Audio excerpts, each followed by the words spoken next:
নমস্কার, মায়ের কথা সুমন চ্যানেলে আপনাদের সবাইকে স্বাগত। অনুরোধ করছি ভিডিও স্কিপ না করে গিয়ে পুরোটা দেখবেন। আজ কথা বলি, সামনেই আসছে 2রা সেপ্টেম্বর আলোক অমাবস্যা বা কৌশিকী অমাবস্যা। এবং কৌশিকী অমাবস্যা কী, এই নিয়ে প্রচুর গল্প পাওয়া যায়।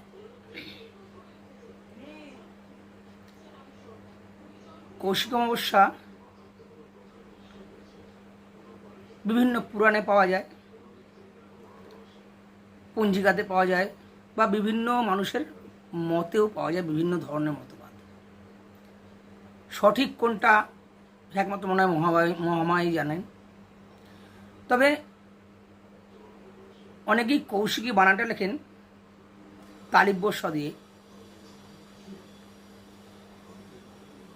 শ্রী শ্রী চণ্ডীতে পাচ্ছি এই বানানটা মধ্যের নস, অর্থাৎ কোষ, কৌশিকী। যখন শুম্ভ নিশুম্ভর অত্যাচারে দেবতারা অতিষ্ঠ হয়ে উঠেছিলেন, তো আগের কল্পে মহিষাসুর বধের পরে দেবী বা মা দেবতাদের বর দিয়ে গেছিলেন, ইত্যাং যদা যদা দানব বাধা দানবত্তা ভবিষ্যতি তদা তদাবতীর্যাহং করিষ্যামরি সংখ্যম। যখনই যখনই দানবদের দ্বারা বাধা উৎপন্ন হবে, তখনই তখনই আমি পুনরায় অবতীর্ণ হব। তো পরের কল্পে যখন শুম্ভ নিশুম্ভর অত্যাচারে দেবতারা স্বর্গরাজ্য হারিয়েছেন, তখন তারা হিমালয়ের পাদদেশে এসে হাত জোর করে স্তুতি গাইতে শুরু করলেন। কার উদ্দেশ্যে? না, সেই মহামায়ার উদ্দেশ্যে। দেবী প্রপন্নার্তি হরে প্রসীদ প্রসীদ মাতর জগতো অখিলস্ব প্রসীদ বিশ্বেশ্বরী পাহি বিশ্বম ত্বমীশ্বরী দেবী চরাচরস্ব আধারভূতা জগতস্ত্বমেকা মহীস্বरूपेण यतः स्थितासि अपांशरूपस्थितया तवैतदि आपाज्यते क्रीतस्नवलङ्घवीर्ये त्वं वैष्णवीशक्तिरनन्तवीर्या विश्वस्य बीजं परमासि माया सम्मोहितं देवी समस्तमेतद् त्वं वै प्रसन्ना भुवि मुक्तिहेतु विद्या समस्तास्तव देवी भेदः स्त्रियः समस्ता सकला जगत्सु तवैकया पूरितम् अम्ब वै तद् काते स्तुतिस्तव परापुरुक्ति सर्वभूता यदा देवी स्वर्गमुक्ति प्रदायिनी त्वं स्तुता स्तुत एका वा भवन्तु परमुक्तयः सर्वस्य बुद्धिरूपेण जनस्य हृदि संस्थिते स्वर्गापवर्गदे देवी नारायणी नमस्तुते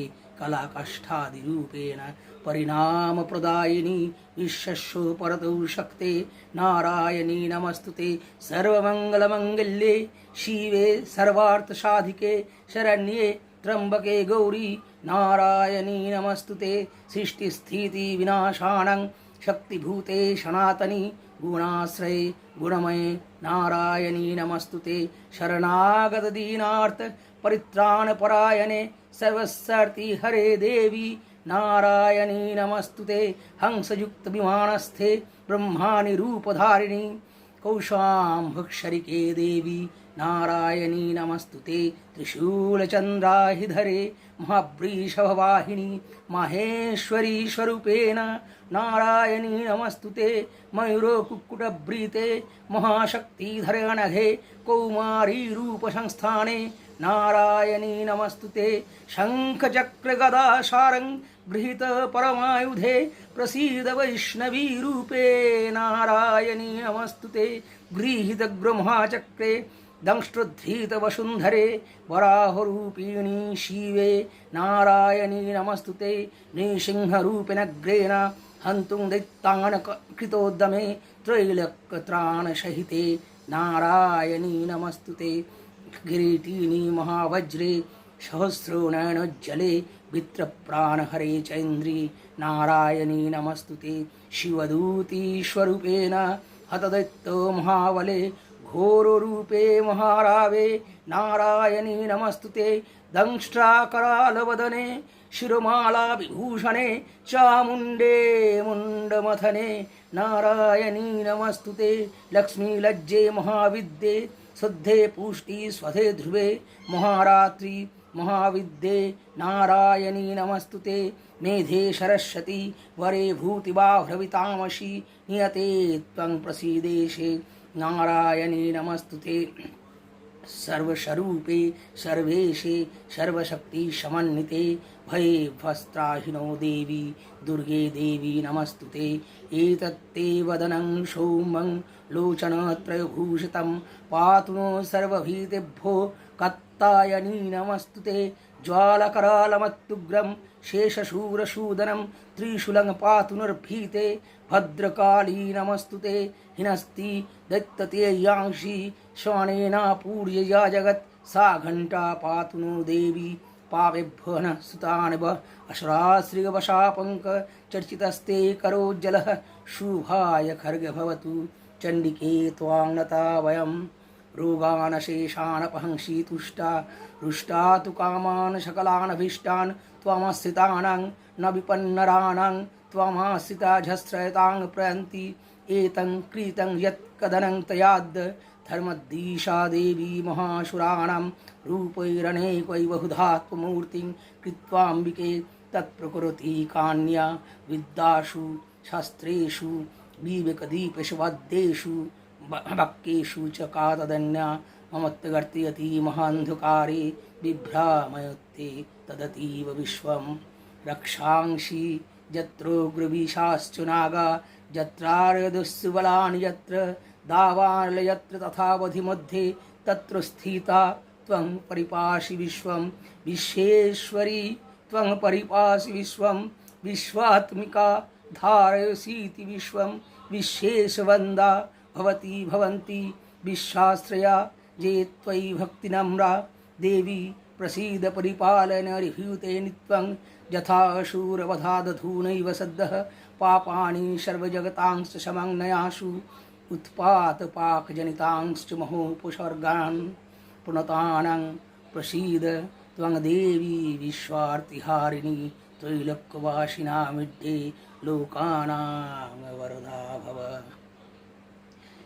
এই স্তুতি শুনে পার্বতী তখন মহাদেব জয়া পার্বতী তখন স্নান করতে যাচ্ছিলেন। তিনি থমকে দাঁড়িয়ে পড়েন। তিনি দাঁড়িয়ে পড়ে দেবতাদের জিজ্ঞাসা করেন, আপনারা কার স্তব করছেন? তখন পার্বতী দেহের মধ্যে থাকা সেই অতীব তেজ সেই তেজ স্ফুরণ হয়ে বাইরে বেরিয়ে আসে। তিনি সেই তেজ বেরিয়ে এসে আর এক দেবীরূপ নেয়। সেই দেবীরূপী অম্বিকা, সেই দেবীরূপী দশপ্রহরণী ধারিণী বা দশভুজা বা সহস্রভুজা ষোড়শভুজা, যিনি মহিষা মর্দিনী কল্পে হয়েছিলেন, তিনি বললেন এরা আমার স্তব করছে। এই যে অম্বিকা কোষ থেকে বেরিয়ে এলেন, কোষ সম্ভূত তেজ থেকে বেরিয়ে এলেন, সেই থেকে তার নাম হলো কৌশিকী। এই বর্ণনা আমরা চণ্ডীতে পাই। আর বিভিন্ন পুরাণ বলে যে যখন সমুদ্র মন্থন হয়েছিল, অনেকে বলেন না মা তারার আবির্ভাব তিথি। এখন মা তারার আবির্ভাব তিথি কোনটা, মানে মা তারার আবির্ভাব আমরা কি এটা তো জানি না যে বণিক জয় দত্ত কবে ওই শিলা পেয়েছিলেন, তারাপীঠ গর্ভগৃহে যে শিলামূর্তি রয়েছে মায়ের, তো সেটাকেও ধরা যেতে পারে। এখন সেটা যদি কৌশিক অমাবস্যা হয়ে থাকে তাহলে অবশ্যই সেটা ওইখানের আবির্ভাব তিথি। আবার অনেকে বলেন যে মহাদেব বিষ পান করার পরে তিনি যখন মূর্ছিত প্রায়, তখন স্বয়ং ভগবতী মহাদেবকে পুত্ররূপে কোলে তুলে নেন এবং নিজের স্তন পান করিয়ে সেই বিষ হলাহল মহাদেবের কণ্ঠে আটকে দেন, কণ্ঠের নিচে নামতে দেন না। তাই মহাদেব নীলকণ্ঠ হিসেবে পরিচিত এবং মহাদেবকেও তারণ করেন বলে, তারণ মানে উদ্ধার করা, তারণ মানে তাড়া করা নয়, পিটানো নয়, মহাদেবকেও এই বিপদ থেকে উদ্ধার করেন বলে তিনি তারিণী নামে খ্যাত হন। তারিণী বা তারা। আরও অনেক পরে বৌদ্ধ যুগের অবসানের শেষ দিকে যখন বৌদ্ধ ধর্ম ভাগ হয়ে যায়, তাদের থেকে একটা শাখা বেরিয়ে আসে বজ্রযান। সেই বজ্রযানের সঙ্গে আমাদের বজ্রযানও তারা আছে, তারা প্রতিকল্প আছে, মানে ওরাও তারাই বলে, সবুজ তারা। এইটা মিশে যায় কোথাও কখনো গিয়ে, এবং কিভাবে মিশেছে সে আজ উদ্ধার করা দুষ্কর। তাই তারা মায়ের পূজা, মানে তারার সত্যিকারের যে পূজাক্রম তা হয় চীনাচারে বলা হয়। চীনাচার অর্থাৎ তিব্বত সংলগ্ন এই যে বজ্রযানের যে এটা ছিল, সেই ধরনের উপাচারে মায়ের পূজা হয়। যাই হোক, এই পূজার দিনটা প্রচণ্ড ভালো দিন। প্রচুর মানুষ তারাপীঠ যান পুজো দিতে, লক্ষ লক্ষ মানুষ যান আজ ওই দিন, মানে জায়গা পাওয়া যায় না। তারাপীঠে বিভিন্ন শ্মশানে অমুক তমুক জায়গায় প্রচুর মানে হোম যজ্ঞ চলতে থাকে, বিভিন্ন কারণ, মানে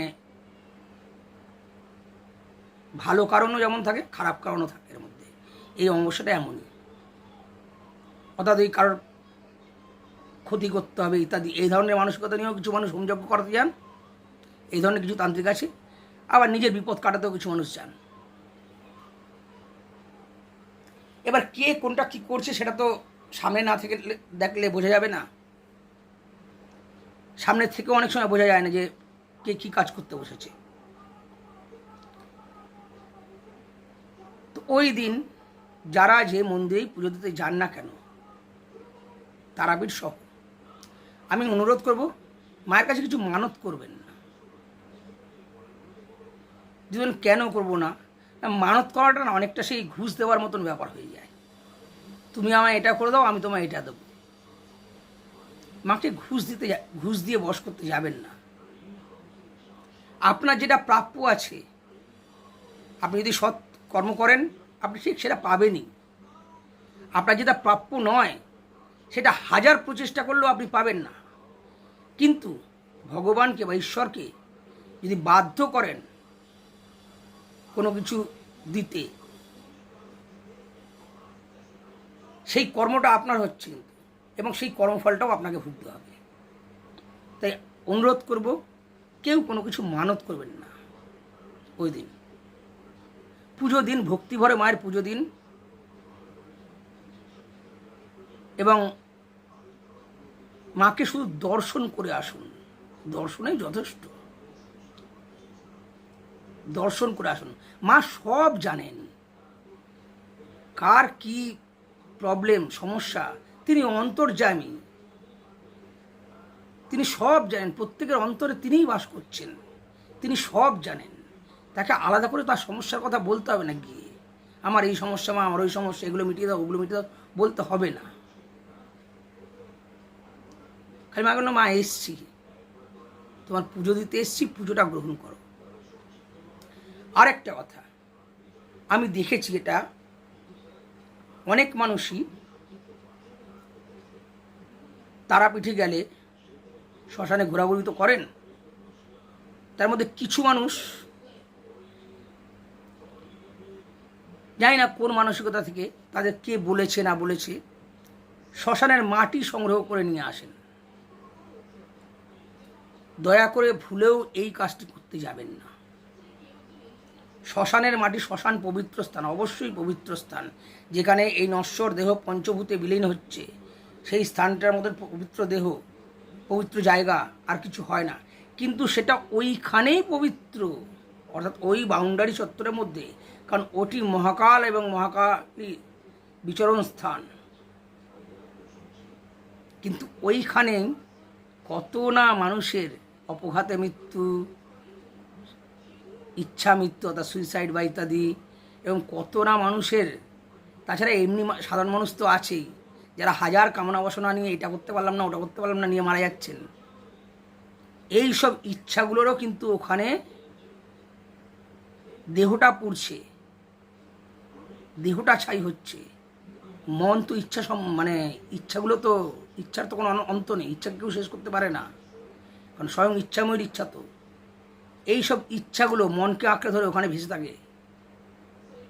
এবং আপনি যখনই এর মধ্যে কিছু হয় অর্থাৎ খারাপ হয়,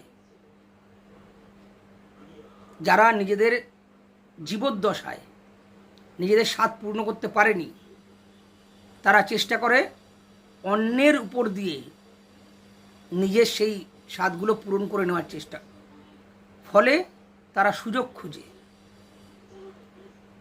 তাই দুর্বল মনের মানুষ দেখবেন খুব তাড়াতাড়ি ভয় পেয়ে যায়, আতঙ্কিত হয়, এবং অনেক মানুষ তো মানে প্রেত দর্শনও করে।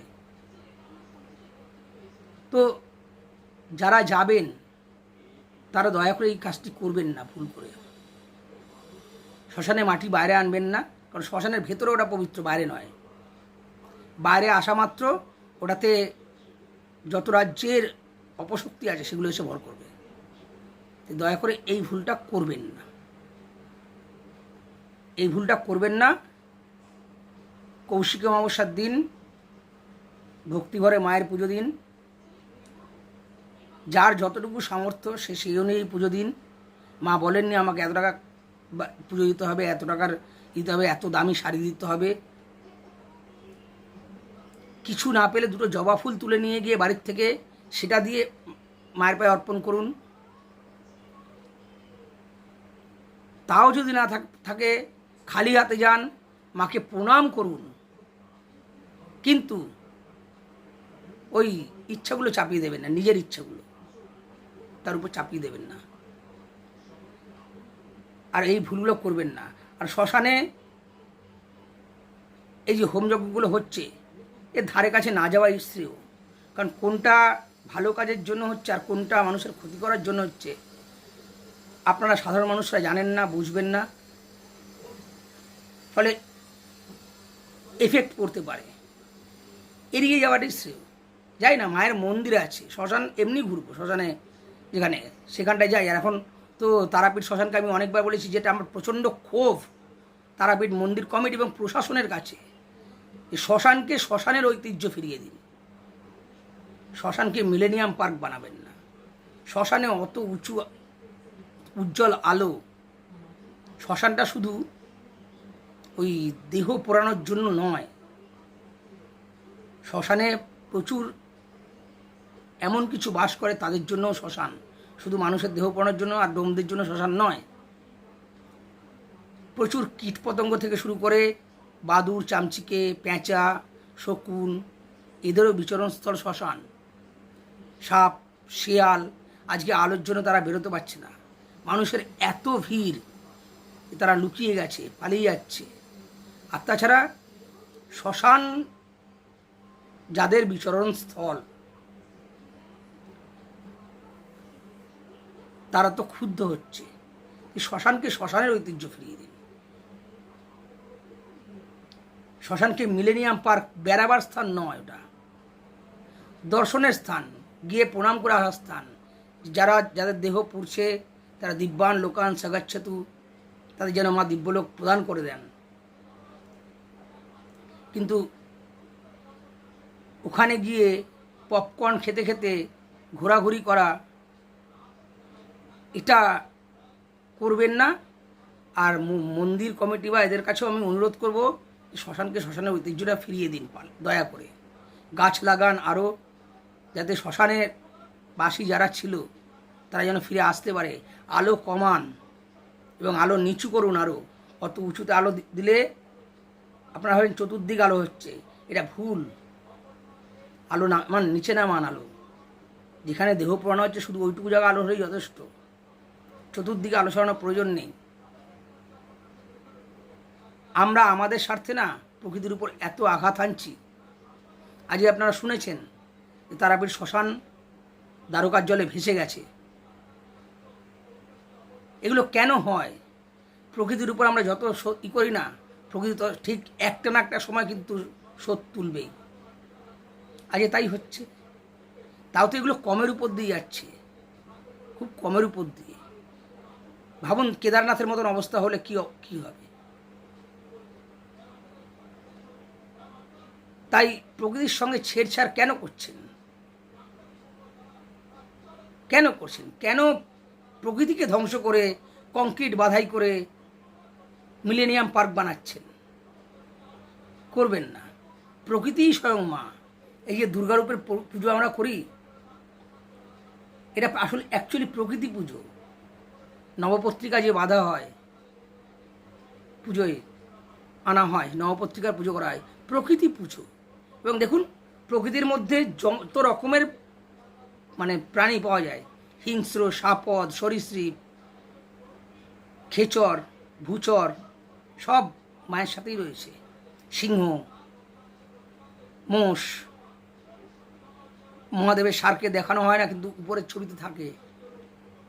হ্যাঁ, সাপ, ময়ূর, পেঁচা, এবং এরা পরস্পরের খাদ্য সম্পর্ক, তাও কিন্তু সহাবস্থানে রয়েছে একই সাথে। এটাই প্রকৃতি আমাদের। এই সহাবস্থানগুলো ভেঙে দিচ্ছি আমরাই। তো আমরা আমাদের ধ্বংস ডেকে আনছি। একদিন তো প্রকৃতি ঘুরে দাঁড়াবেই। আসরিক কাজগুলো আমরাই করছি, অসুরদের প্রয়োজন হচ্ছে না। আসরিক কাজগুলো আমরাই করছি, আমরাই অসুর হয়ে উঠছি। তো অসুর হয়ে উঠলে মা তো একদিন নামবেনি, আবির্ভূত হবেনি। এবং সেইটা আবির্ভূত হওয়ার ওই যে কীভাবে কোন রূপে নেবেন। আজকে তারাপীঠ জলে ভেসেছে, বন্যায় ভেসে গেছে, বা কেদারনাথের ধস কোন রূপে তিনি ধ্বংস করতে নামবেন সব কেউ জানি না। তাই দয়া করে মন্দিরের ঐতিহ্য, মন্দির সংলগ্ন এলাকা ফাঁকা করুন, ব্যবসা ক্ষেত্র সরিয়ে আনুন মন্দির থেকে। ব্যবসা থাকুক, মানুষের রুজি রোজগার আছে, ঠিক আছে, কিন্তু মন্দিরের কাছ থেকে সরিয়ে আনুন। মন্দিরের হাফ কিলোমিটার একটা গণ্ডি করে দিন না, যার মধ্যে ব্যবসা ক্ষেত্র হবে না। শ্মশানটার মধ্যে কোনো অপক্রিয়া করতে দেবেন না। শ্মশানে গাছ লাগান। ফাঁকা জায়গা পড়ে রয়েছে, সেখানে তান্ত্রিকদের হোমযজ্ঞ চলছে প্যান্ডেল খাটিয়ে, কিন্তু সেখানে গাছ লাগানো হচ্ছে না। ভাবুন, একটু ভাবুন। আর অনুরোধ করবো মায়ের ঐতিহ্য, মায়ের জিনিস মাকে ফিরিয়ে দিন। সবাই ভালো থাকবেন, সুস্থ থাকবেন, এবং আসবো পরের ভিডিওতে আরও কিছু বিষয় নিয়ে। তন্ত্র নিয়ে আলোচনা চলছিল, সেগুলো নিয়েও বলবো। আরও বিভিন্ন তন্ত্রের যে ব্যাপারগুলো আছে, যেমন বেতাল সাধনা, এগুলো আপনাদের জানার ইচ্ছা আছে, কৌতূহল আছে, এগুলো নিয়ে বলবো। ততক্ষণ সবাই ভালো থাকুন, সুস্থ থাকুন। নমস্কার।